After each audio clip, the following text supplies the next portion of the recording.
ಡಾಕ್ಟರ್ಗೆ ಸ್ವಾಗತ. ನಾನು ಚೈತ್ರ ಅಂಚನ್. ಒತ್ತಡದ ಜೀವನ, ಬದಲಾಗ್ತಾ ಇರೋ ಜೀವನ ಶೈಲಿ, ಜನರಿಗೆ ನೂರಾರು ಆರೋಗ್ಯ ಸಮಸ್ಯೆ. ಯಾವ ಸಮಸ್ಯೆಗೆ ಯಾವ ಚಿಕಿತ್ಸೆ ಅನ್ನೋದೇ ದೊಡ್ಡ ಚಿಂತೆ. ಇಂತಹ ಸಮಸ್ಯೆ ಇರೋರಿಗೆ ಒಂದೇ ವೇದಿಕೆಯಲ್ಲಿ ಸಿಗುತ್ತೆ ಉತ್ತರ. ಇದೇ ಟಿವಿ9ನ ವಿಶೇಷ ಕಾರ್ಯಕ್ರಮ ನಿಮ್ಮ ಡಾಕ್ಟರ್.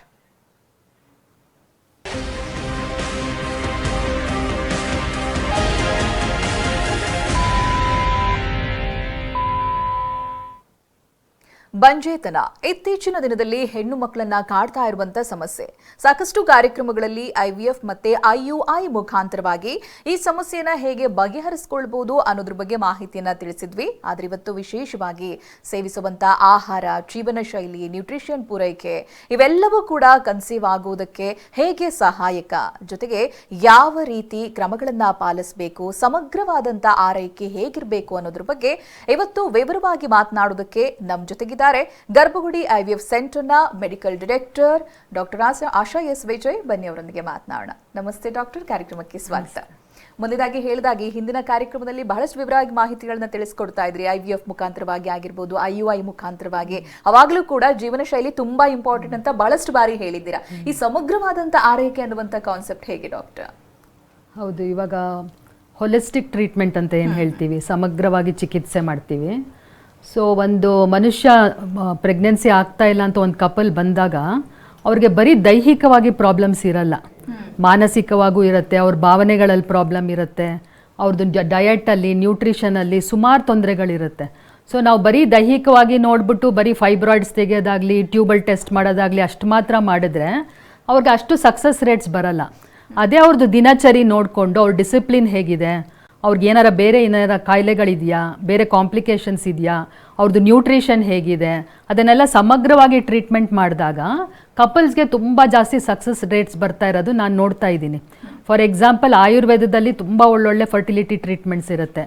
ನ್ಯೂಟ್ರಿಷನಲ್ ಎಕ್ಸ್ಪರ್ಟ್ಸ್ನ ತೊಗೊಂಡಾಗ ಅವ್ರಿಗೆ ಹೇಗೆ ನ್ಯೂಟ್ರಿಷನ್ ಕೊಟ್ಟು ಅವ್ರ ಫರ್ಟಿಲಿಟಿ ಜಾಸ್ತಿ ಮಾಡ್ಬೋದು ಅಂತ ಹೇಳ್ತೀವಿ. ನಮ್ಮಲ್ಲಿ ಯೋಗ ಥೆರಪಿಸ್ಟ್ ಇದ್ದಾರೆ, ಅವರು ಯೋಗ, ಪ್ರಾಣಾಯಾಮ ಮತ್ತು ಕೌನ್ಸಿಲಿಂಗ್ ಮಾಡ್ತಾರೆ. ಯಾವ ಥರ ಮನಸ್ಸು ಕಾಮ್ ಆಗುತ್ತೆ ಅಂದರೆ, ಆಯುರ್ವೇದದಲ್ಲಿ ಒಂದು ಒಳ್ಳೆ ಸೇಯಿಂಗ್ ಇದೆ, ಸುಮನಸ್ಸ ಗರ್ಭಧಾರಣ ಅಂತ. ಅಂದರೆ ನೀವು ಒಳ್ಳೆ ಮನಸ್ಸಿದ್ದಾಗ, ಪೀಸ್ಫುಲ್ ಇದ್ದಾಗ ಗರ್ಭಧಾರಣೆ ತುಂಬ ಹೆಲ್ಪ್ಫುಲ್ ಆಗುತ್ತೆ ಅಂತ ಹೇಳ್ತಾರೆ. ಸೊ ಆ ಥರ ಮೈಂಡು, ಬಾಡಿ, ಸೋಲ್ ಮೂರನ್ನು ನಾವು ಸಮಗ್ರವಾಗಿ ಟ್ರೀಟ್ಮೆಂಟ್ ಮಾಡಿದಾಗ, ನಾನೇ ಲಾಸ್ಟ್ 10 ಇಯರ್ಸಲ್ಲಿ ಇಂಟಿಗ್ರೇಟೆಡ್ ಮೆಡಿಸಿನ್ಸ್ ನೋಡ್ತಾ ಇದ್ದೀನಿ, ತುಂಬ ಚೆನ್ನಾಗಿ ಪೇಷಂಟ್ಸಲ್ಲಿ ರಿಸಲ್ಟ್ಸ್ ಬರ್ತಾ ಇದೆ. ಸುಮಾರು ಜನ ನೋಡಿರ್ಬೋದು ನೀವು, IVF ಆಗಲಿ ಎಂತೆಂಥ ಕಾಂಪ್ಲೆಕ್ಸ್ ಪ್ರೊಸೀಜರ್ಸ್ ಮಾಡ್ಕೋತಾರೆ, ಬಟ್ ಮೆಂಟಲಿ ಎಮೋಷ್ನಲಿ ಕಾಮ್ ಇರಲ್ಲ. ಆವಾಗ ಅವ್ರಿಗೆ ರಿಸಲ್ಟ್ಸ್ ಬರ್ತಿರಲ್ಲ. ತುಂಬ ದುಗುಡ, ಆತಂಕ, ಫಿಯರು ಆ ಥರ ತುಂಬ್ಕೊಂಡಿರ್ತಾರೆ. ಅದನ್ನು ಅಡ್ರೆಸ್ ಮಾಡಿದ ತಕ್ಷಣ ಅವ್ರು ಕನ್ಸೀವ್ ಆಗ್ತಾರೆ. ಎಷ್ಟೋ ಜನಕ್ಕೆ IVF ಫೇಲ್ ಆಗಿರೋರಿಗೆ ಒಂದು 3 months 6 months ನೀವು ಆಫ್ ತಗೊಳ್ಳಿ, ವೆಕೇಷನ್ಗೆ ಹೋಗಿ ಹಾಲಿಡೇಸ್ ಮುಗಿಸ್ಕೊಂಡು ಬನ್ನಿ ಅಂತ ಹೇಳಿದಾಗ ಅಲ್ಲಿ ಕನ್ಸೀವ್ ಆಗಿ ಬಂದಿರ್ತಾರೆ. ಸೊ ಅದೇ ಒಂದು ಪ್ರೂಫ್, ಮೈಂಡ್ ಕಾಮ್ ಆದಾಗ ಬಾಡಿ ಕೂಡ ರೆಸ್ಪಾಂಡ್ ಆಗುತ್ತೆ ಅಂತ. ಎಸ್, ಬಹಳಷ್ಟು ಜನ ಕಾಲರ್ಸ್ಗಳು ನಾವಿಂದ ಮಾತನಾಡಿಸ್ಬೇಕಾದ್ರೆ ನಾವು ಅವ್ರು ಹೇಳಿದ್ದನ್ನ ಕೇಳ್ತಾ ಇದ್ವಿ. ಎದುರುಗಡೆ ಡಾಕ್ಟರ್ ಎದುರು ನಿಂತ್ರೆ ಕಣ್ಣೀರ್ ಹಾಕೋದ್ ಬಿಟ್ರೆ ಬೇರೆ ಏನು ಮಾತೇ ಆಡೋದಿಲ್ಲ ಅಂತ. ಅಂದ್ರೆ ಅಷ್ಟು ಡಿಪ್ರೆಸ್ಡ್ ಲೆವೆಲ್ಗೆ ಹೋಗೋದಕ್ಕೆ ಚಾನ್ಸಸ್ ಇದೆಯಾ ಅಂತ ದಂಪತಿಗಳು? ತುಂಬಾ ದಂಪತಿಗಳು ಮದುವೆ ಆಗಿದ ತಕ್ಷಣ ನಮ್ಮ ಮಕ್ಕಳು ಆಗೇ ಅಂತ ಒಂದು ಇದಿರ್ತಾರೆ, ನಂಬಿಕೆಯಲ್ಲಿ ಇರ್ತಾರೆ. ಸೊ ಅವ್ರಿಗೆ 6 months 8 months 1 year 2 year ಆದರೂ ಅವ್ರಿಗೆ ಯಾವಾಗ ರಿಸಲ್ಟ್ ಬರಲ್ವೋ ಅವ್ರಿಗೊಂಥರ ಗಿಲ್ಟ್ ಕಾಡಕ್ಕೆ ಶುರು ಆಗುತ್ತೆ. ನನ್ನಲ್ಲಿ ಪ್ರಾಬ್ಲಮ್ ಇದೆ, ನಾನು ಮಗುನ ಹೊರಕ್ಕೆ ಆಗ್ತಾ ಇಲ್ಲ. ಸುಮಾರು ಜನ ಅವ್ರನ್ನವರೇ ತುಂಬ ಒಂಥರ ಸೆಲ್ಫ್ ಟಾಕ್, ನೆಗೆಟಿವ್ ಟಾಕ್ ಕೊಟ್ಟೋಗ್ತಾರೆ. ನಮ್ಮ ಹತ್ರ ಬಂದಾಗಲೂ ಅಷ್ಟೇ, ಸುತ್ತಮುತ್ತಲ ಇರೋರಿಗೆಲ್ಲ ಮದುವೆ ಆಯಿತು, ಮಗು ಆಯಿತು, ನಮಗಾಗಿಲ್ಲ. ಸೊ ನಾವು ಎಷ್ಟು ಚೆನ್ನಾಗಿದ್ದೀವಿ, ಹೆಲ್ತಿ ಇದೆ, ನಮ್ಗೆ ಯಾಕೆ ಆಗಿಲ್ಲ. ಯೂಶಲಿ ಅವ್ರ ಟೆಸ್ಟ್ಗಳು ಕೂಡ ನಾರ್ಮಲ್ ಇರುತ್ತೆ, ಬಟ್ ಅವ್ರಿಗೆ ಅದು ಇನ್ನೂ ಸಮಸ್ಯೆ. ಎಲ್ಲ ನಾರ್ಮಲ್ ಅಂತೀರಾ, ನಮ್ಗೆ ಯಾಕೆ ಗರ್ಭ ನಿಲ್ತಾ ಇಲ್ಲ ಅಂಥವ್ರು ತುಂಬ ಡಿಪ್ರೆಸ್ ಆಗಿಬಿಡ್ತಾರೆ. ತುಂಬ ಒಂಥರ ಅಳೋದು ತುಂಬ ಮಾಡ್ತಾರೆ ಆ ಥರ. ಎಸ್ ಡಾಕ್ಟರ್, ಒಬ್ರು ಕಾಲರ್ ಇದ್ದಾರೆ, ಅವರನ್ನು ಮಾತನಾಡ್ತೇನೆ. ಅದಕ್ಕಿಂತ ಮುಂಚಿತವಾಗಿಯೂ ನಾನು ಕೇಳಬೇಕು, ಇವಾಗ ಈ ರೀತಿಯಾಗಿ ನ್ಯೂಟ್ರಿಷನ್ ಪೂರೈಕೆಗಳನ್ನುವಂಥದ್ದು ಅಥವಾ ಯೋಗ ಟ್ರೈನಿಂಗ್ ಮಾಡುವಂಥದ್ದವರಿಗೆ ಇವೆಲ್ಲವೂ ಕೂಡ ಇಬ್ಬರಲ್ಲೂ ಮಾಡಬೇಕಾಗುತ್ತಾ, ದಂಪತಿಗಳಿಬ್ರು ಕೂಡ ತಗೋಬೇಕಾಗುತ್ತಾ, ಹೇಗೆ ಡಾಕ್ಟರ್? ಒಂದು ಎಂಬ್ರಿಯೋ ಫಾರ್ಮ್ ಮಾಡೋದಕ್ಕೆ ಒಂದು ಸ್ಪರ್ಮ್ ಕೂಡ ಬೇಕು, ಒಂದು ಎಗ್ ಕೂಡ ಬೇಕು. ಸೊ ಎರಡು ಹೆಲ್ತಿ ಇದ್ರೆ ತುಂಬ ಚೆನ್ನಾಗಿ ಎಂಬ್ರಿಯೋ ಹೆಲ್ತಿ ಇರುತ್ತೆ. ಎಂಬ್ರಿಯೋ ಹೆಲ್ತಿ ಇದ್ರೆ 9 months ಪ್ರೆಗ್ನೆನ್ಸಿ ಆಗ್ಬಿಟ್ಟು ಹೆಲ್ತಿ ಬೇಬಿ ಹುಟ್ಟುತ್ತೆ. ಸೊ ಇಬ್ರಿಗೂ ಸಮಗ್ರವಾಗಿ ಟ್ರೀಟ್ಮೆಂಟ್ ಕೊಟ್ಟರೆ ತುಂಬ ಚೆನ್ನಾಗಿ ಸಕ್ಸಸ್ ರೇಟ್ಸ್ ಕೂಡ ಜಾಸ್ತಿ ಆಗುತ್ತೆ. ಸೊ ಇಲ್ಲಿ ಒಂದು ಸಮಸ್ಯೆ ಆಗೋದು ಅಂತ ಹೇಳಿದ್ರೆ, ನಾವು ಕೇಳ್ತಾ ಇರ್ತೀವಿ, ಈ ಹಸ್ಬೆಂಡ್ ಬರೋದು ಯಾವಾಗ್ಲೂ ಲೇಟು, ಅಥವಾ ಅವ್ರಿಗೆ ಆ ಒಂದು ವಿಚಾರವನ್ನ ತೆಗೆದುಕೊಳ್ಳುವಂತ ಮನಸ್ಥಿತಿ ಇರೋದಿಲ್ವೋ ಹೇಗೆ ಅನ್ನುವಂಥದ್ದು. ಇಲ್ಲಿ ಹಾಲಿಸ್ಟಿಕ್ ಅಪ್ರೋಚ್ ಅಲ್ಲಿ ಇದಕ್ಕೇನಾದ್ರೂ ಸೊಲ್ಯೂಷನ್ ಇದೆಯಾ ಡಾಕ್ಟರ್? ಆಕ್ಚುಲಿ ಕಪಲ್ಸ್ ಇಬ್ರು ಒಟ್ಟಿಗೆ ಬಂದ್ರೆ ಅವ್ರದ್ದು ತಪಾಸಣೆ ಒಟ್ಟಿಗೆ ಆದ್ರೆ ಎಲ್ಲಿ ಪ್ರಾಬ್ಲಮ್ ಇದೆ ಅಂತ ಈಸಿಯಾಗಿ ಪಿನ್ ಪಾಯಿಂಟ್ ಮಾಡ್ಬೋದು. ಬರೀ ಲೇಡಿ ಬಂದ್ರೆ ಅವ್ರಿಗೊಂದು 6 months 9 months 12 months ಟ್ರೀಟ್ಮೆಂಟ್ ಆದ್ಮೇಲೆ ಹಸ್ಬೆಂಡ್ ಬಂದ್ರೆ entire 1 year treatment waste, time waste, money, energy. So usually ಇಬ್ರು ಬಂದ್ರೆ ತುಂಬಾ ಚೆನ್ನಾಗಿ ನಾವು ಟ್ರೀಟ್ಮೆಂಟ್ ಮುಂದುವರಿಸಬಹುದು. ಆಮೇಲೆ ಅದೊಂದು ಮಾರಲ್ ಅಟ್ಯಾಚ್ಮೆಂಟ್ ಇರುತ್ತಲ್ಲ, ಒಬ್ರಿಗೊಬ್ರು ಇದೀವಿ ಅಂತ, ಅದು ಸೆಕ್ಯೂರಿಟಿ ಕೂಡ ಪ್ಲೇ ಮಾಡುತ್ತೆ. ಎಸ್ ಡಾಕ್ಟರ್, ಇನ್ನು IVF ಮತ್ತೆ IUI ಜೊತೆಗೆ ಈ ಹಾಲಿಸ್ಟಿಕ್ ಅಪ್ರೋಚ್ ಅನ್ನುವಂಥದ್ದು ಯಾವ ರೀತಿಯಾಗಿ ಪ್ಲಸ್ ಆಗಬಹುದು ದಂಪತಿಗಳಿಗೆ? ನಾವು ಅವ್ರಿಗೆ ಫಸ್ಟ್ ಡಯಟ್ ಚಾರ್ಟ್ ಕೊಡ್ತೀವಿ. ಯಾವ ತರ ಅವ್ರ ವೆಯ್ಟ್ ಮೇಂಟೈನ್ ಮಾಡಬೇಕು, ಅಕಸ್ಮಾತ್ ಅವ್ರಿಗೆ ಏನಾರು ಐರನ್ ಡಿಫಿಷಿಯನ್ಸಿ ಇಲ್ಲ ಆದ್ರೆ ಯಾವ ತರ ಆಹಾರ ತಗೋಬೇಕು, ಮತ್ತೆ ಯೋಗದಲ್ಲಿ ಎಕ್ಸಸೈಸಸ್ ಹೇಳ್ಕೊಡ್ತೀವಿ. ಪೆಲ್ವಿಕ್ ಎಕ್ಸಸೈಸ್ ಇಂದ ಅವ್ರಿಗೆ ಹೇಗೆ ಬ್ಲಡ್ ಫ್ಲೋ ಜಾಸ್ತಿ ಆಗಬೇಕು, ಬ್ರೀದಿಂಗ್ ಎಕ್ಸಸೈಸ್ ಇಂದ ಹೇಗೆ ಮೆಂಟಲಿ ಅವ್ರು ರೆಡಿ ಆಗಬೇಕು, ಕೌನ್ಸಿಲಿಂಗ್ ಇಂದ ತುಂಬಾ ಮಾತಾಡ್ತೀವಿ. ಯಾರೋ ಒಬ್ರು ಅವ್ರ ದುಃಖನ ಕೇಳಿಸ್ಕೊಳ್ಳೋರು ಇದ್ದಾರೆ ಅಂದ ತಕ್ಷಣನೇ ಅವ್ರಿಗೆ ಎಷ್ಟೊಂದು ಸಮಾಧಾನ ಸಿಗುತ್ತೆ. ಸೊ ಆ ಲಿಸ್ನಿಂಗ್ ಸ್ಕಿಲ್ಸ್ ಇರುತ್ತೆ. ಸೊ ಇದೆಲ್ಲ ಕಂಬೈನ್ ಮಾಡಿದಾಗ ನಮ್ಮ IVF ಟ್ರೀಟ್ಮೆಂಟ್ಗೆ ಆಲ್ಮೋಸ್ಟ್ ಸಕ್ಸಸ್ ರೇಟ್ಸ್ ಎಲ್ಲ ಡಬಲ್ ಆಗೋದು ನೋಡಿದೀವಿ ನಾವು. ಸೊ 30-40% ಹೇಳ್ತಾರೆ ವರ್ಲ್ಡ್ ಅಕ್ರಾಸ್, 60-70 ಹೋಗುತ್ತೆ ಸಕ್ಸಸ್ ರೇಟ್ಸು. ಅಕಸ್ಮಾತ್ ಏನಾರ ಪೇಷಂಟ್ಸು ಈ ಥರ ಅವ್ರದ್ದು ಲೈಫ್ ಸ್ಟೈಲ್ ಚೇಂಜಸ್ ಮಾಡ್ಕೊಂಡ್ರೆ ಅಂತೂ ಸುಮಾರು ಜನ ಕನ್ಸೀವ್ ಆಗೋದು ನೋಡಿದ್ದೀನಿ. ಆಲ್ಮೋಸ್ಟ್ ಒಂದು 11,000 ಫ್ಯಾಮಿಲೀಸ್ ನಾವು ಇವಾಗ ಕಂಪ್ಲೀಟ್ ಮಾಡಿದ್ದೀವಿ ಗರ್ಭಗುಡಿಲಿ.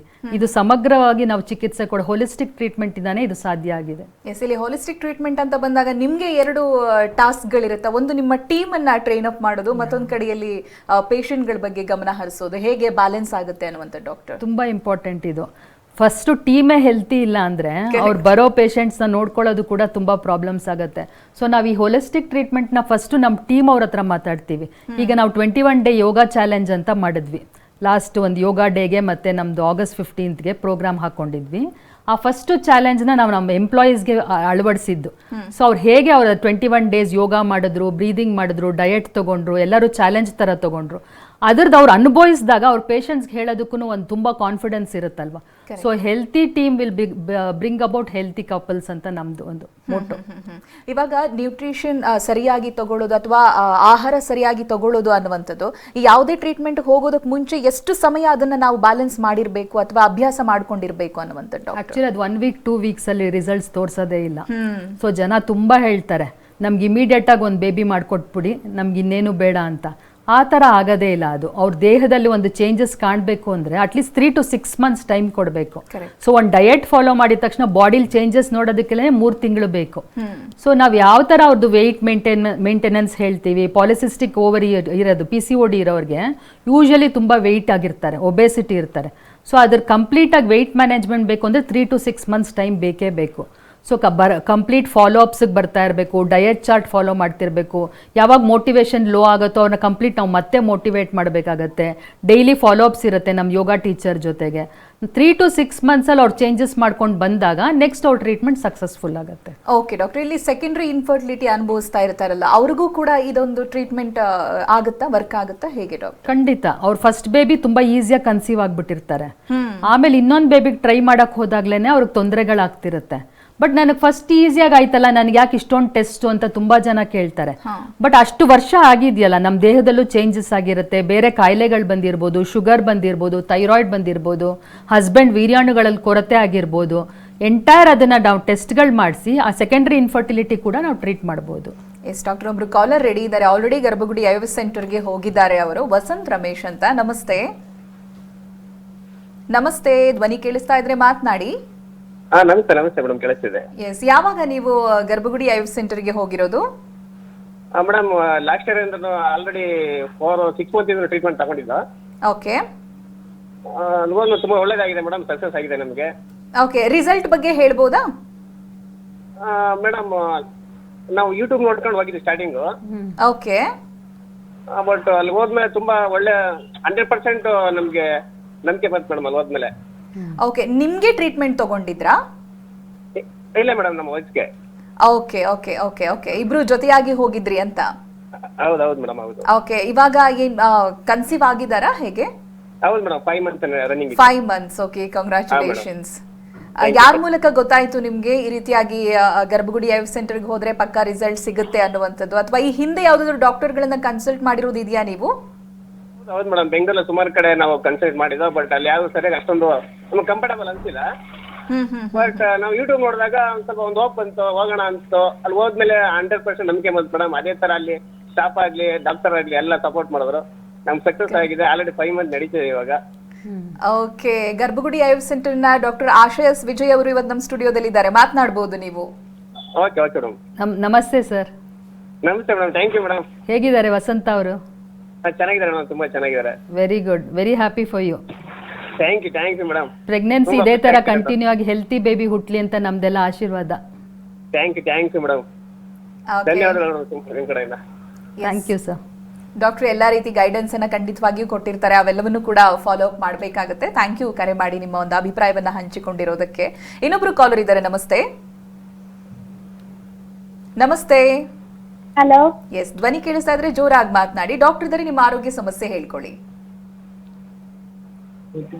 ಓಕೆ. ಹೇಳಿ, ನಿಮ್ಮ ಹೆಸರು ಹೇಳಿ. ಹರ್ಷಿತಾ. ಹರ್ಷಿತಾ ಹೇಳಿ, ಎಲ್ಲಿಂದ, ಏನ್ ಸಮಸ್ಯೆ? ನಾವು ಮಂಡ್ಯದಿಂದ ಮಾತಾಡ್ತಾ ಇರೋದು. ಹಾ ನಮ್ದು ಪೀರಿಯಡ್ ಮಿಸ್ ಆಗಿತ್ತು. ಹಾ ಮಿಸ್ ಆಗಿ ಒಂದ್ 5 ದಿನ ಆದ್ಮೇಲೆ ಮತ್ತೆ ಪೀರಿಯಡ್ಸ್ ಆಯ್ತು. ಹಾ ಅದು ಒಂದ್ 5 ಅವರ್ ಆಯ್ತು ಅಷ್ಟೇ ಬ್ಲೀಡಿಂಗು. ಹಾ ಮತ್ತೆ ಆಗ್ಲಿಲ್ಲ. ಇದೇನ್ ಪ್ರಾಬ್ಲಮ್ ಆಗಲ್ಲ ತಾನೆ? ಅಲ್ಲ, ಇವಾಗ ಮದ್ವೆ ಆಗಿ ಎಷ್ಟು ವರ್ಷ? ಮಕ್ಳಿಲ್ವಾ ನಿಮ್ಗೆ? ಇಲ್ಲ, ಮದ್ವೆ ಆಗಿ ಈ ಮಂತ್ ಬಂದ್ರೆ 1 ವರ್ಷ. ಹಾ ಹ್ಮ್. ಮಗು ಇಲ್ವಾ ಇನ್ನು? ಇನ್ನು ಇಲ್ಲ. ಓಕೆ, ಪೀರಿಯಡ್ ಮಿಸ್ ಆಗಿ ಸ್ವಲ್ಪ ಅವರ್ಸ್ ಮಾತ್ರ ಬ್ಲೀಡಿಂಗ್ ಆಯ್ತು ಅಂದ್ರೆ ಏನೂ ಆಗಲ್ಲ. ಪ್ರತಿ ತಿಂಗಳು ಹೀಗೆ ಆಗ್ತಿದ್ರೆ ಒಂದು ಸ್ಕ್ಯಾನ್ ಬೇಕಾಗತ್ತಷ್ಟೇ. ಹೆದರ್ಕೋಬೇಡಿ, ಏನು ತೊಂದರೆ ಆಗಲ್ಲ. ಪ್ರತಿ ತಿಂಗಳು ಹೀಗೆ ಆಗ್ತಿರ್ಲಿಲ್ಲ. ಹಾ, ಹಾಗಾದ್ರೆ ಒಂದು ಸ್ಕ್ಯಾನ್ ಮಾಡಿಸಿ ಹರ್ಷಿತಾ, ಅದ್ರಲ್ಲಿ ಗೊತ್ತಾಗತ್ತೆ ಏನಾರ ತೊಂದರೆ ಇದ್ರೆ ಸರಿ ಮಾಡ್ಬೋದು. ಎಸ್, ಥ್ಯಾಂಕ್ ಯು ಹರ್ಷಿತಾ ಅವರೇ ಕರೆ ಮಾಡಿದ್ದಕ್ಕಾಗಿ. ಡಾಕ್ಟರ್, ಕೆಲವೊಂದು ಸಮಸ್ಯೆಗಳು ಈ ಪೀರಿಯಡ್ಸ್ ಇರ್ರೆಗ್ಯುಲರ್ ಆಗುವಂಥದ್ದು, ಇದು ಕೂಡ ಇನ್ಫರ್ಟಿಲಿಟಿಗೆ ಹೇಗೆ ಕಾರಣ ಆಗುತ್ತೆ ಅಂತ ನೀವು ಈ ಹಿಂದೆನೆ ನಮಗೆ ತಿಳಿಸ್ಕೊಟ್ಟಿದ್ರಿ. ಈ ಹಾಲಿಸ್ಟಿಕ್ ಅಪ್ರೋಚ್ ಅಂತಹ ಸಮಸ್ಯೆಗಳನ್ನು ಕೂಡ ಓವರ್ಕಮ್ ಮಾಡುವಂತ ಚಾನ್ಸಸ್ಗಳಿರುತ್ತೆ ಡಾಕ್ಟರ್? ಆಕ್ಚುಲಿ ಹೋಲಿಸ್ಟಿಕ್ ಟ್ರೀಟ್ಮೆಂಟ್ ಈ ತರ ಇರೆಗ್ಯುಲರ್ ಪೀರಿಯಡ್ಸ್ಗೆ ತುಂಬಾ ರಿಸಲ್ಟ್ಸ್ ನೋಡ್ತಾ ಇದೀವಿ. ಪಂಚಕರ್ಮ ಟ್ರೀಟ್ಮೆಂಟ್, ನ್ಯೂಟ್ರಿಷನ್ ಆಡ್ ಮಾಡಿದಾಗ, ಯೋಗ ಪ್ರಾಣಾಯಾಮ ಆಡ್ ಮಾಡಿದಾಗ ಅವರಲ್ಲಿ ಪೀರಿಯಡ್ಸ್ ಫಸ್ಟ್ ಸೈನೇ ರೆಗ್ಯುಲರ್ ಆಗಕ್ಕೆ ಶುರು ಆಗುತ್ತೆ. ಅಂಡಾಣುಗಳು ಕರೆಕ್ಟ್ ಆಗಿ ಬಿಡುಗಡೆ ಆಗೋದಕ್ಕೆ ಶುರು ಆಗುತ್ತೆ. ತಾವೇ ಕನ್ಸೀವ್ ಆಗೋದು ಕೂಡ ನೋಡ್ತಾ ಇದೀವಿ. ಅಕಸ್ಮಾತ್ ಅವ್ರಿಗೆ IVF ಬೇಕು ಅಂದಾಗ, ಈ ಸಮಗ್ರ ಚಿಕಿತ್ಸೆ ಕೊಟ್ಮೇಲೆ IVF ಮಾಡಿದಾಗ ಅಂಡಾಣುಗಳ ಇದು ಕ್ವಾಲಿಟಿ ಮತ್ತೆ ಕ್ವಾಂಟಿಟಿ ಎರಡೂ ತುಂಬಾ ಚೆನ್ನಾಗಿ ಇಂಪ್ರೂವ್ ಆಗೋದು ನೋಡ್ತಾ ಇದೀವಿ. ಫಸ್ಟ್ ಟೈಮೇ ಅವ್ರಿಗೆ ಎಂಬ್ರಿಯೋ ಟ್ರಾನ್ಸ್ಫರ್ ಮಾಡಿದಾಗ ಸಕ್ಸಸ್ ಕೂಡ ನೋಡ್ತಾ ಇದೀವಿ. ಸೊ ಈ ಕಂಬೈನ್ಡ್ ಅಪ್ರೋಚು ತುಂಬಾ ಚೆನ್ನಾಗಿ ರಿಸಲ್ಟ್ಸ್ ಕೊಡ್ತಾ ಇದೆ, ಎಸ್ಪೆಷಲಿ ಇರೆಗ್ಯುಲರ್ ಪೀರಿಯಡ್ಸ್ ಅಲ್ಲಿ. ಓಕೆ ಡಾಕ್ಟರ್, ಬಹಳಷ್ಟು ಬಾರಿ IVF ಹೋಗ್ತಾರೆ, ಎಲ್ಲೋ ಒಂದ್ ಕಡೆ IVF ಫೇಲ್ ಆಗುತ್ತೆ, ಅಲ್ಲಿಗೆ ನಿಂತೋಗ್ಬಿಡುತ್ತೆ ಅವರ ಪ್ರಯತ್ನಗಳೆಲ್ಲವೂ ಕೂಡ. ನಿಮ್ಗೆ ಯಾಕೆ ಅನ್ನಿಸ್ತು ಲೈಕ್ IVF IUI ಜೊತೆಗೆ ಈ ರೀತಿಯಾದಂತ ಅಪ್ರೋಚ್ಗಳು ಒಳ್ಳೆ ರಿಸಲ್ಟ್ ಅನ್ನ ಕೊಡಬಹುದು ಅನ್ನುವಂಥದ್ದು? ಪ್ರೀವಿಯಸ್ ಎಕ್ಸ್ಪೀರಿಯನ್ಸ್ ಇಂದನ ಹೇಗೆ? ಆಕ್ಚುಲಿ ಒಂದು ಮನುಷ್ಯ ಅಂದ ತಕ್ಷಣ ಬರೀ ದೈಹಿಕ ಆರೋಗ್ಯ ಮಾತ್ರ ಅಲ್ಲ. ಸೊ ಪಂಚಕೋಶ ಅಂತ ಏನ್ ಹೇಳ್ತೀವಿ ನಾವು, ದೈಹಿಕ, ಮಾನಸಿಕ, ಭಾವನಾತ್ಮಕ, ಇಂಟೆಲೆಕ್ಚುಯಲ್ ಮತ್ತೆ ಸ್ಪಿರಿಚುವಲ್ 5 ಸೇರಿ ಆಗಿರುತ್ತೆ. ಬಟ್ ನಾವಿಲ್ಲಿ IUI IVF ಅಲ್ಲಿ ಬರೀ ಅಡ್ರೆಸ್ ಮಾಡೋದು ಓನ್ಲಿ ಫಿಸಿಕಲ್ ನೀಡ್ಸ್. ಸೊ ಯಾಕೆ ನಾವು ಎಂಟೈರ್ ಥಿಂಗ್ನ ಕಂಬೈನ್ ಮಾಡಿದಾಗ ಅವ್ರ ಎನರ್ಜಿ ಬಾಡಿ ಕೂಡ ಕ್ಲೀನ್ ಆಗುತ್ತೆ, ಮತ್ತು ನ್ಯೂಟ್ರಿಷನಲ್ ನೀಡ್ಸ್ ಕೂಡ ಚೆನ್ನಾಗಾಗುತ್ತೆ. ಆಮೇಲೆ ಒಳಗಡೆಯಿಂದ ಉತ್ಪತ್ತಿ ಆಗೋದಿದೆ, ಅಂಡಕೋಶ ಮತ್ತು ಟೆಸ್ಟಿಸ್ ಇಂದ ಬರೋ ವೀರ್ಯಾಣುಗಳು ಒಳಗಡೆಯಿಂದ ಉತ್ಪತ್ತಿ ಆಗೋದು. ಸೊ ಇನ್ನರ್ ಹೆಲ್ತ್ ಇಲ್ಲ ಅಂತಂದರೆ ಕಂಪ್ಲೀಟ್ ಆಗಿ ಅವ್ರಿಗೆ ಸಕ್ಸಸ್ ರೇಟ್ಸ್ ಕೂಡ ಕಮ್ಮಿ ಇರುತ್ತೆ. ಆ ಥರ ಯೋಚನೆ ಮಾಡಿ ನಾವು ಎಂಟೈರ್ ಇದನ್ನು ಹೋಲಿಸ್ಟಿಕ್ ಟ್ರೀಟ್ಮೆಂಟ್ನ ಅಪ್ರೋಚ್ನ ಮಾಡ್ಕೊಂಡಿದ್ದು. ಹೋಗ್ತಾ ಹೋಗ್ತಾ ನಮ್ಗೆ ಎಷ್ಟು ಕಾನ್ಫಿಡೆನ್ಸ್ ಬಂತು ಅಂತಂದರೆ, ಕಪಲ್ಸ್ ಕನ್ಸೀವ್ ಆಗೋದು ನೋಡಿ, ಹೆಲ್ತಿ ಬೇಬೀಸ್ ಆಗೋದು ನೋಡಿ, ಸೊ ಇದನ್ನೇ ಎಲ್ಲದಕ್ಕೂ ಇಂಟಿಗ್ರೇಟ್ ಯಾಕೆ ಮಾಡಬಾರ್ದು ಅಂತ ಒಂದು ಆಲೋಚನೆ ಅಷ್ಟೇ. ಇದು ಗಂಡು ಮಕ್ಕಳಲ್ಲೂ ಕೂಡ ಸಹಾಯ ಆಗುತ್ತೆ ಡಾಕ್ಟರ್? ತುಂಬಾ. ಅವರಲ್ಲಿ ಶುಗರ್ಸ್ ಹೈ ಇರ್ಬೋದು, ಅಥವಾ ಅವ್ರಿಗೆ ವೀರ್ಯಾಣುಗಳು ತುಂಬಾ ಕೊರತೆ ಇರ್ಬೋದು, ಅಥವಾ ಅವ್ರಿಗೆ ಸೆಕ್ಷುಯಲಿ ಇನ್ಎಬಿಲಿಟಿ ಇರ್ಬೋದು. ಇಂಥವ್ರಿಗೂ ಕೂಡ ಈ ತರ ಕಂಬೈನ್ ಮಾಡಿದಾಗ ತುಂಬಾ ರಿಸಲ್ಟ್ಸ್ ನೋಡಿದೀವಿ.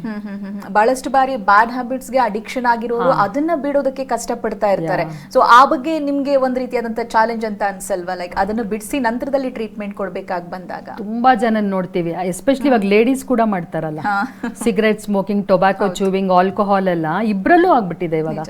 ಬಟ್ ಹಸ್ಬೆಂಡ್ಸು ತುಂಬ ಕಷ್ಟಪಡ್ತಾರೆ ಬಿಡೋದಕ್ಕೆ, ಬಿಕಾಸ್ ಲಾಂಗ್ ಟೈಮ್ ಇಂದ ಅಡಿಕ್ಟ್ ಆಗಿಬಿಟ್ಟಿರ್ತಾರೆ. ಬಟ್ ಅದಕ್ಕೆ ನಮಗೆ ಸೈಕಾಲಜಿಕಲ್ ಕೌನ್ಸಿಲರ್ಸ್ ಇದ್ದಾರೆ, ಸೈಕ್ಯಾಟ್ರಿಕ್ ಟ್ರೀಟ್ಮೆಂಟ್ ಇದೆ. ಕಂಪ್ಲೀಟಾಗಿ ನಾವು ಅವ್ರಿಗೆ ಹೇಳ್ತೀವಿ ಯಾವ ಥರ ಅವ್ರದ್ದು ಸ್ಪರ್ಮ್ಸ್ ಹಾಳಾಗ್ತಾ ಇದೆ, ಎಗ್ಸ್ ಹಾಳಾಗ್ತಿದೆ, ಏನಕ್ಕೆ ಅವ್ರು ಇನ್ಫರ್ಟಿಲಿಟಿಯಿಂದ ಬಳಲ್ತಿದ್ದಾರೆ. ಬಟ್ ತುಂಬ ಜನ ಹಸ್ಬೆಂಡ್ಸ್ ಹೇಳ್ತಾರೆ, ನಿಮ್ಗೆ ಏನು ಬೇಕೋ ಟ್ರೀಟ್ಮೆಂಟ್ ಮಾಡಿ, ನನಗೆ ಮಾತ್ರ ಏನು ಬಿಡಬೇಡ ಅಂತ ಹೇಳಿ ಅಂತ. ಸೊ ಆ ಥರ ನಮ್ಗೆ ಆಗೋದೇ ಇಲ್ಲ. ಖಂಡಿತ ಅವರು ಸಹಕರಿಸಿದ್ರೆ ಮಾತ್ರ ನಮ್ಮ ಟ್ರೀಟ್ಮೆಂಟ್ ಕೂಡ ಸ್ಪಂದಿಸುತ್ತೆ. ಸೊ ಹೋಗ್ತಾ ಹೋಗ್ತಾ ಮಾತಾಡಿ ತುಂಬಾ ಜನ ಬಿಟ್ಟಿರೋದು ಉಂಟು. ಬಟ್ ಅದು ತುಂಬಾ ಹೆಲ್ಪ್ ಆಗತ್ತೆ ಆಕ್ಚುಲಿ. ಓಕೆ ಡಾಕ್ಟರ್, ಇವಾಗ ಹಾಲಿಸ್ಟಿಕ್ ಅಪ್ರೋಚ್ ನ ಬೆನಿಫಿಟ್ಸ್ ಏನು ಅನ್ನೋದನ್ನ ಹೇಗ್ ನೀವು ಅರ್ಥ ಮಾಡಿಸ್ತೀರಲ್ಲ ಕಪಲ್ಸ್ ಗಳಿಗೆ? ನಾವು ಹೇಳ್ದಾಗೆ 10 ವರ್ಷ ಎಲ್ಲ ಮಕ್ಕಳಾಗದೆ ಬಂದವರು ಯಾವ ಮಾತು ಕೇಳೋದಕ್ಕೆ ರೆಡಿ ಇರಲ್ಲ. ಸೊ ಅಂತವ್ರನ್ನ ಹೇಗೆ ಸಂಭಾಳಿಸ್ತೀರಾ? ಯೂಶಲಿ ಟ್ರೀಟ್ಮೆಂಟ್ ತಗೊಂಡು ದಂಪತಿಗಳಿರ್ತಾರಲ್ಲ ಸಮಗ್ರವಾಗಿ ಅಂಥವ್ರು ಮಾತಾಡಿದ್ರೆ ಇನ್ನೂ ಜಾಸ್ತಿ ಅದರಲ್ಲಿ ಒಂಥರ ಇದಿರತ್ತೆ. ಡಾಕ್ಟರ್ಸ್ ಹೇಳೋದಕ್ಕಿಂತ ಆಲ್ರೆಡಿ ಅದ್ರ ಟೇಸ್ಟ್ ನೋಡಿ ಎಕ್ಸ್ಪೀರಿಯನ್ಸ್ ಮಾಡಿ ಆಲ್ರೆಡಿ ಕನ್ಸೀವ್ ಆಗಿರೋರು ಹೇಳಿದ್ರೆ ಸೊ ಅಂಥವ್ರನ್ನ ನಾವು ಸಕ್ಸಸ್ಫುಲ್ ಕಪಲ್ಸ್ ಹತ್ರ ಮಾತಾಡಿಸ್ತೀವಿ. ಸೊ ಅವ್ರಿಗೆ ತುಂಬಾ ಕಾನ್ಫಿಡೆನ್ಸ್ ಬರುತ್ತೆ. ಆಕ್ಚುಲಿ ಕಪಲ್ಸ್ ಯಾರು ಒಳಗಡೆ ಬರ್ತಾರೋ ಅವ್ರಿಗೆ ತುಂಬಾ ಒಂಥರ ಟ್ರಸ್ಟ್ ಇರಲ್ಲ, ಇನ್ನು ಹೌದು, ಅನುಮಾನಂ ಪೆದ್ದ ರೋಗಂ ಅಂತೀವಲ್ಲ ಆ ಥರ ಅವ್ರಿಗೆ ಇನ್ನೂ ತುಂಬ ಒಂಥರ ಡೌಟ್ಸ್ ಇರುತ್ತೆ. ಸ್ಕ್ಯಾನ್ ಮಾಡಿಸಿಕ್ ಕೂಡ ಅವ್ರು ಒಪ್ತಾ ಇರಲ್ಲ, ಏನಕ್ಕೆ ಇಷ್ಟೊಂದು ಟೆಸ್ಟು, ಏನಕ್ಕೆ ಸ್ಕ್ಯಾನು ಅಂತಾನೆ ಹೇಳ್ತಿರ್ತಾರೆ. ಬಟ್ ಯಾವಾಗ ಒಂದು ಕಪಲ್ ಆಲ್ರೆಡಿ ಕನ್ಸೀವ್ ಆಗಿರೋರು ಮಾತಾಡ್ತಾರೋ ಅವ್ರ ಮೇಲೆ ತುಂಬ ಅವ್ರಿಗೆ ಬಿಲೀಫ್ ಬರುತ್ತೆ. ಅದ್ರ ಜೊತೆಗೆ ಡಾಕ್ಟರ್ಸ್ ಕೂಡ ಮಾತಾಡ್ತೀವಿ, ವಿಡಿಯೋ ಟೆಸ್ಟಿಮೋನಿಯಲ್ಸ್ ಇರುತ್ತೆ, ಮತ್ತು ಪಿಕ್ಟೋರಿಯಲ್ ರೆಪ್ರೆಸೆಂಟೇಷನ್ ಇಂದ ಡ್ರಾ ಮಾಡಿ ತೋರಿಸ್ತೀವಿ. ಅದೆಲ್ಲ ಮಾಡಿದಾಗ ಅವ್ರಿಗೂ ಕಾನ್ಫಿಡೆನ್ಸ್ ಬರುತ್ತೆ. ಡಾಕ್ಟರ್, ಇವಾಗ IVF ಒಮ್ಮೆ ಮಾತ್ರ ಅಲ್ಲ 2-3 ಬಾರಿ ಫೇಲ್ ಆಗಿರುತ್ತೆ, ಅವ್ರಿಗೆ ಇದೇನಾದ್ರೂ ಒಂದ್ ರೀತಿಯಾದಂತ ಬ್ಲೆಸ್ಸಿಂಗ್ ಆಗಿ ಬರ್ಬೋದಾ, ಹೇಗೆ ಡಾಕ್ಟರ್? ತುಂಬ IVF ಫೇಲ್ಯೂರ್ ಆಗೋದಕ್ಕೆ ಹಲವಾರು ಕಾರಣಗಳಿರುತ್ತೆ. ಫಾರ್ ಎಕ್ಸಾಂಪಲ್ ಥೈರಾಯ್ಡ್ ಸಮಸ್ಯೆನೇ ಅಡ್ರೆಸ್ ಮಾಡಲಿಲ್ಲ ಅಂತಂದರೆ ನಾವು ಎಂಥ ದೊಡ್ಡ ಪ್ರೊಸೀಜರ್ ಮಾಡಿದ್ರು ಅವ್ರಿಗೆ ಸಕ್ಸಸ್ ಆಗ್ತಿರಲ್ಲ. ಶುಗರ್ಸೇ ಕಂಟ್ರೋಲ್ ಆಗಿಲ್ಲ ಅಂತಂದರೆ ಅವ್ರಿಗೆ ಅಬ್ಸಲ್ಯೂಟ್ಲಿ ಅವ್ರು ಕನ್ಸೀವ್ ಆಗಲ್ಲ, ಇಲ್ಲ ಅಬಾರ್ಷನ್ ಆಗುತ್ತೆ. ಸೊ ಅಂಥವ್ರು ಫೇಲ್ ಆದವ್ರು ಬಂದಾಗ ನಾವು ಫಸ್ಟು ಕಂಪ್ಲೀಟ್ ಅವ್ರ ಫೈಲ್ನ ಕುಲಂಕುಷವಾಗಿ ನೋಡ್ತೀವಿ. ಎಲ್ಲೋ ಒಂದು ಮಿಸ್ಸಿಂಗ್ ಲಿಂಕ್ ಸಿಕ್ಕೇ ಸಿಗುತ್ತೆ. ಸೊ ಅದನ್ನ ಅಡ್ರೆಸ್ ಮಾಡಿದಾಗ ಪ್ಲಸ್ ನಮ್ದು ಸಮಗ್ರವಾಗಿ ಚಿಕಿತ್ಸೆ ನಾನು ಏನು ಹೇಳ್ತಿದ್ದೀನಿ ಎಲ್ಲ ಒಟ್ಟಾಗಿ ಸೇರಿಸಿದಾಗ ಕಂಪ್ಲೀಟ್ ಆಗಿ ಅವ್ರಿಗೆ ಸಕ್ಸಸ್ ತುಂಬಾ ಜನಕ್ಕೆ ನೋಡಿದೀವಿ. ಇದೇನಾದ್ರೂ ಹೆಚ್ಚು ಸಮಯ ತಗೋಬಹುದಾ ಅನ್ನುವಂಥದ್ದು ಬಹಳಷ್ಟು ಜನರ ಪ್ರಶ್ನೆ ಆಗಿರುತ್ತೆ. ತುಂಬಾ ಜನ ಈ ಪ್ರಶ್ನೆ ಕೇಳ್ತಾರೆ. ಡೈರೆಕ್ಟ್ ಆಗಿ ನಾನು IVF ಮಾಡಿಸೋದಕ್ಕೂ ಬೇರೆ ಎಲ್ಲ ನಾನು ಡಿಸಿಪ್ಲಿನ್ಸ್ ಮಾಡ್ಕೊಂಡು ಆಮೇಲೆ ಬರೋದಕ್ಕೂ ಅಂತ. ಬಟ್ ನೀವು ಡೈರೆಕ್ಟ್ ಆಗಿ ಹೋದಾಗ ಸಕ್ಸಸ್ ರೇಟ್ 30 ಇದ್ರೆ ಇದನ್ನೆಲ್ಲ ಫಾಲೋ ಮಾಡಿ ಬಂದಾಗ 60 ಆಗುತ್ತೆ. ಸೊ ಯಾವ್ದು ಬೇಕು ನಿಮ್ಗೆ? ಇಲ್ಲೇ ದುಡ್ಡು ಖರ್ಚು ಮಾಡಿ ಫೇಲ್ಯೂರ್ ಆಗೋ ಬದಲು ಒಂದು ಸ್ವಲ್ಪ ಸಮಯ ತಗೊಂಡು ಜೀವನ ಶೈಲಿ ಸರಿ ಮಾಡ್ಕೊಂಡು ವಾಪಸ್ ಬಂದಾಗ ಅಂತ ನಾವು ಎಕ್ಸ್ಪ್ಲೈನ್ ಮಾಡಿದಾಗ ತುಂಬಾ ಚೆನ್ನಾಗಿ ಅರ್ಥ ಮಾಡ್ಕೋತಾರೆ. ಎಸ್ ಡಾಕ್ಟರ್, ಮತ್ತೊಬ್ರು ಕಾಲರ್ ಇದ್ದಾರೆ, ಧನಲಕ್ಷ್ಮಿ ಅಂತ. ಇವರು ಆಲ್ರೆಡಿ ಗರ್ಭಗುಡಿ IVF ಸೆಂಟರ್ಗೆ ಹೋಗಿ ರಿಸಲ್ಟ್ ಅನ್ನ ಪಡ್ಕೊಂಡಿರೋರು. ನಮಸ್ತೆ. ನಮಸ್ತೆ ಮ್ಯಾಮ್. ನಮಸ್ತೆ, ಖುಷಿಯಾಗಿದ್ದೀರಾ? ಓ, ತುಂಬಾ ಖುಷಿಯಾಗಿದ್ದೀನಿ. ಎಸ್, ಯಾವಾಗ ನೀವು ಗರ್ಭಗುಡಿ IVF ಸೆಂಟರ್ಗೆ ಹೋಗಿರೋದು? ಏನಾಗಿದೆ ರಿಸಲ್ಟ್? ನಾವು 1 ಇಯರ್ ಬ್ಯಾಕ್ ಇಂದ ಹೋಗಿತ್ತು. ಓಕೆ. ಅದಕ್ಕೆ ಮುಂಚೆ 12 ಇಯರ್ಸ್ ಇಂದ ಟ್ರೈ ಮಾಡ್ತಿದ್ವಿ. ಓ ಮೈ ಗಾಡ್. ಹಾ, ಎಲ್ಲ ಕಡೆ ಎಲ್ಲ ತರ ಟ್ರೀಟ್ಮೆಂಟ್ ಆಗಿತ್ತು. IVF ಒಂದು ಟ್ರೈ ಮಾಡಿರ್ಲಿಲ್ಲ. ಓಕೆ. ಸೊ ನಾನು ಆಶಾ ಮ್ಯಾಮ್ ಹತ್ರನೇ ಹೋಗಿದ್ದು. ಓಕೆ ಓಕೆ, ಅವರು ಕೂಡ ಸ್ಟುಡಿಯೋದಲ್ಲಿ ಇದ್ದಾರೆ. ಅದಕ್ಕಿಂತ ಮುಂಚೆ ನಾನು ಕೇಳಬೇಕು, 12 ವರ್ಷ ಅಂದ್ರೆ ತುಂಬಾ ದೊಡ್ಡ ಗ್ಯಾಪ್ ಆಯ್ತು. ಈ ಸಂದರ್ಭದಲ್ಲಿ ಬೇರೆ ಟ್ರೀಟ್ಮೆಂಟ್ ಗಳನ್ನ ತಗೊಂಡಿರೋದಿದೆಯಾ, ಹೇಗೆ? ನಾನು IUI ಮತ್ತೆ ತುಂಬಾ ಟ್ರೀಟ್ಮೆಂಟ್ಸ್ ಎಲ್ಲ ತಗೊಂಡಿದೀವಿ. ಬಟ್ IUI ಕ್ಲಿಕ್ ಆಗ್ತಿತ್ತು, ಬಟ್ ಮಿಸ್ಕ್ಯಾರೇಜ್ ಆಗ್ತಿತ್ತು. ಓಕೆ ಓಕೆ, 12 ವರ್ಷ ಕಾದಿದ್ದು ಅಂತ ಹೇಳಿದ್ರೆ ಗರ್ಭಗುಡಿಗೆ ಬರ್ಬೇಕಾದ್ರೆ ಆ ಹೋಪ್ಸ್ ಇತ್ತಾ ನಿಮ್ಮಲ್ಲಿ? ನಾವು ಹೋಗಿದ್ದೆ ಆಶಾ ಮ್ಯಾಮ್ದು ವಿಡಿಯೋಸ್ ನೋಡಿ.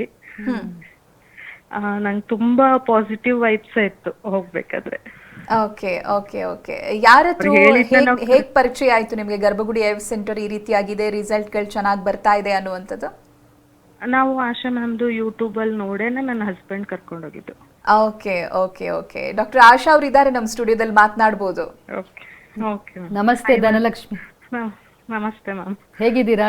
ಎಷ್ಟು ಮಂತ್ಸ್ ಈಗ? 5 ಕಂಪ್ಲೀಟ್ ಆಯ್ತು ಮ್ಯಾಮ್. ಆರೋಗ್ಯ ಎಲ್ಲ ಚೆನ್ನಾಗಿದ್ಯಾ? ಖುಷಿಯಾಗಿದ್ದೀವಿ. ಖುಷಿಯಾಗಿದ್ದೀವಿ, ಆರೋಗ್ಯವಾಗಿದ್ದೀವಿ. ನಿಮ್ ವಾಯ್ಸ್ ಅಲ್ಲೇ ಖುಷಿ ಗೊತ್ತಾಗ್ತಿದೆ. ಕಂಗ್ರಾಚುಲೇಷನ್ ಇವ್ರೆ. ನೀವ್ ಈ ರೀತಿಯಾಗಿ ಕರೆ ಮಾಡಿ ಮಾತನಾಡಿದಾಗ ಬಹಳಷ್ಟು ಜನರಿಗೆ ಆ ನೋವಲ್ಲಿ ಇರ್ತಾರಲ್ಲ, 12 ವರ್ಷ ಏನ್ ಕಡಿಮೆ ಸಮಯ ಅಲ್ಲ ಅಂತ ನೋವನ್ನು ಈಗಲೂ ಕೂಡ ಅನುಭವಿಸೋರಿಗೆ ಒಂದು ಶಕ್ತಿ ಸಿಕ್ಕಾಗುತ್ತೆ, ಒಂದು ಭರವಸೆ ಸಿಕ್ಕಾಗುತ್ತೆ.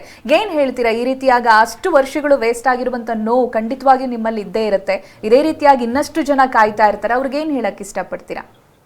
ನಾನು ಹೇಳೋದಿಷ್ಟೇ, ಪಾಸಿಟಿವ್ ಆಗಿರಿ. ಒಳ್ಳೆ ಗೈಡ್ ಸಿಕ್ಕಿದ್ರೆ ಸಕ್ಸಸ್ ಆಗೇ ಆಗುತ್ತೆ. ಖಂಡಿತ. ಹೌದು. ಎಸ್, ಥ್ಯಾಂಕ್ ಯು ಕರೆ ಮಾಡಿದ್ದಕ್ಕಾಗಿ. ಡಾಕ್ಟರ್, ನಿಜವಾಗಿಯೂ 12 ವರ್ಷ ಅಂತ ಹೇಳಿದ್ರೆ ಹೇಗೆ ಸಾಧ್ಯ ಈ ಪೀರಿಯಡ್ ಅಲ್ಲಿ ಎಷ್ಟೊಂದು ಲಾಸ್ ಆಗಿರುತ್ತಲ್ಲ, ಹೆಲ್ತ್ ಕೂಡ ಎಫೆಕ್ಟ್ ಆಗಿರುತ್ತೆ ಅಂತ. ಆಕ್ಚುಲಿ ಕಪಲ್ಸ್ ಬಂದ್ ಮುಂದೆ ಕೂತಾಗ ಎಷ್ಟು ವರ್ಷ ಆಗಿದೆ ಮದ್ವೆ ಆದಾಗ ಅಂದ್ರೆ 12-15 ಇಯರ್ಸ್ ಎಲ್ಲ ಹೇಳ್ತಾರಲ್ಲ, ನಾವು ನಿಮ್ ತರಾನೇ ಒಂಥರ ಸರ್ಪ್ರೈಸ್ ಶಾಕ್ ಆಗಿ ಇಷ್ಟು ವರ್ಷ ಏನ್ ಮಾಡ್ತಿದ್ರಿ, ಯಾಕೆ ಬರ್ಲಿಲ್ಲ ಅಂದ್ರೆ ಅವ್ರದೇ ಓನ್ ಸ್ಟೋರೀಸ್ ಇರುತ್ತೆ. ಮನೇಲಿ ಯಾರೋ ತುಂಬಾ ಕಾಯಿಲೆ ಇದ್ರು, ಅವ್ರನ್ನ ನೋಡ್ಕೊಳ್ತಾ ಇದ್ವಿ, ಅಥವಾ ನನಗೆ ತುಂಬಾ ಸರ್ಜರೀಸ್ ಆಯ್ತು, ನಂಗೆ ಟೈಮ್ ಆಯ್ತು, ಗೊತ್ತೇ ಆಗ್ಲಿಲ್ಲ ಟೈಮ್ ಹೋಗೋದು, ಆ ಥರ ಏನೇನೋ ಎಕ್ಸ್ಪ್ಲನೇಷನ್ಸ್ ಇರುತ್ತೆ. ಬಟ್ ಅದು ತುಂಬಾ ಇಂಪಾರ್ಟೆಂಟ್ ಪಾಯಿಂಟ್ ಇಲ್ಲಿ ಏನಂದ್ರೆ ನಮ್ ಏಜ್ ಹೋಗ್ತಾ ಇರುತ್ತೆ, ಅದು ಅವ್ರಿಗೆ ಮನಸ್ಸಿಗೆ ಇರಲ್ಲ. ಸುಮಾರು ಜನಕ್ಕೆ ಏಜ್ ಜಾಸ್ತಿ ಆಗ್ತಿದ್ದಂಗೆನೆ ನಮ್ಗೆ IVF ಸಕ್ಸಸ್ಸು ಕಮ್ಮಿ ಆಗ್ತಾ ಹೋಗುತ್ತೆ, ಅಬಾರ್ಷನ್ ರೇಟ್ ಇನ್ಕ್ರೀಸ್ ಆಗ್ತಾ ಹೋಗುತ್ತೆ. ಸೊ ಅದು ತುಂಬಾ ಜನ ಮನಸ್ಸಲ್ಲಿ ಇಟ್ಕೊಳ್ಳಲ್ಲ. 35 ಕ್ರಾಸ್ ಆಗೋಗಿರುತ್ತೆ ಲೇಡಿ, ಹಸ್ಬೆಂಡ್ 40 ಆಗೋಗಿರುತ್ತೆ, ಬಂದಾಗ್ಲೇನೆ ಅವ್ರಿಗೆ ಅಂಡಾಶಯದಲ್ಲಿ ಪ್ರಾಬ್ಲಮ್ಸ್ ಇರುತ್ತೆ, ಹಸ್ಬೆಂಡ್ಸ್ ಪ್ರಾಬ್ಲಮ್ಸ್ ಇರುತ್ತೆ. ಅದನ್ನೆಲ್ಲ ಎಕ್ಸ್ಪ್ಲೈನ್ ಮಾಡಿದಾಗ ಅವಾಗ ಬೇಜಾರು ಮಾಡ್ಕೊಳ್ತಾರೆ.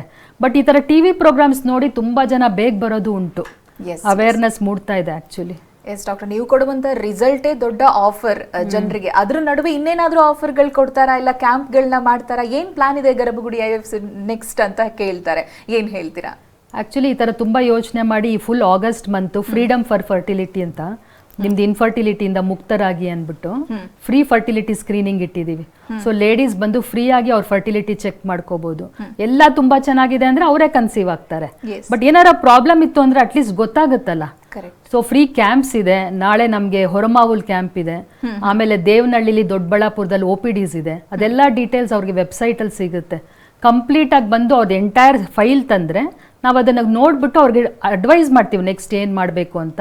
ಆದಷ್ಟು ಬೇಗ ಟ್ರೀಟ್ಮೆಂಟ್ ತಗೊಂಡು ಅವ್ರ ಫ್ಯಾಮಿಲೀಸ್ ಕಂಪ್ಲೀಟ್ ಮಾಡ್ಕೊಳ್ಳಿ ಅಂತ. ಎಸ್ ಡಾಕ್ಟರ್, ಇವತ್ತಿನ ಕಾರ್ಯಕ್ರಮದಲ್ಲಿ ಹಾಲಿಸ್ಟಿಕ್ ಅಪ್ರೋಚ್ ಬಗ್ಗೆ ಬಹಳ ವಿಶೇಷ ಅನ್ನಿಸ್ತು ನಮಗೆ. ವಿವರವಾದಂಥ ಮಾಹಿತಿನ ತಿಳಿಸ್ಕೊಟ್ಟಿದ್ದೀರಾ, ಧನ್ಯವಾದಗಳು ನಿಮಗೆ. ಇದುವರೆಗೆ ನಮ್ಮ ಜೊತೆಗಿದ್ದು ಗರ್ಭಗುಡಿ IVF ಸೆಂಟರ್ನ ಫೌಂಡರ್ ಹಾಗೆ medical director doctor Asha S. Vijay. ನೇರ ಭೇಟಿಗಾಗಿರುವಂಥ ನಂಬರ್ ಹಾಗೆ ವಿಳಾಸವನ್ನ ನೋಟ್ ಮಾಡ್ಕೊಳ್ಳಿ.